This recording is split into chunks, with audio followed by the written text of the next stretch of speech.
अस्सलामुअलैकुम नाज़रीन, आप देख रहे हैं पीसी वर्ल्ड न्यूज़। मैं हूँ रिदा संधू। मजलूम फलस्तीनियों और किबला अव्वल पर इसराइली हमलों के खिलाफ अमीर जमात इस्लामी पाकिस्तान सिराजुल हक की हिदायत पर मुल्क भर की तरह फैसलाबाद में 14 से ज़ायद मकामात पर एहतजाजी मुजाहिरे और रैलियाँ निकाली गईं। जमात इस्लामी PP 113 के ज़ेरे एहतमाम मदनी मस्जिद समनाबाद से बड़ी रैली निकाली गई, जिसकी क़यादत अमीर जोन राना ताहा खान ने की, जबकि खुसूसी शिरकत Mian Ejaz Hussain deputy general secretary Jamaat Islami ज़िला फैसलाबाद ने की।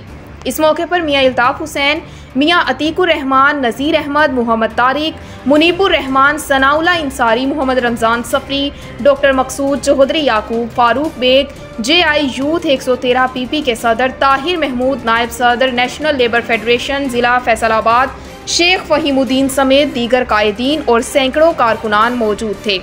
खिताब करते हुए कायदीन ने कहा, इसराइल के फ़लस्तीन पर मुसलसल हमले इंसानी हुकूक की खिलाफ वर्जी है। इसराइलियों की ये कार्रवाइयाँ तीसरी आलमी जंग की राह हमवार कर रही हैं। इसराइल के हाथ मासूम फ़लस्तीनियों के खून से रंगे हैं। आलमी बरादरी की फ़लस्तीन में आग और खून के खेल पर खामोशी मुजरिमाना इकदाम है। इसराइली फ़ौजी मुसलसल गुज़श्ता कई हफ्तों से नमाजियों, फ़लस्तीनी आबादी और मस्जिद अक्सा पर हमला कर रहे हैं, जो जुल्म व बर्बरियत के अलावा मुसलमानों की गैरत ईमानी को ललकारने के मुतरादिफ है।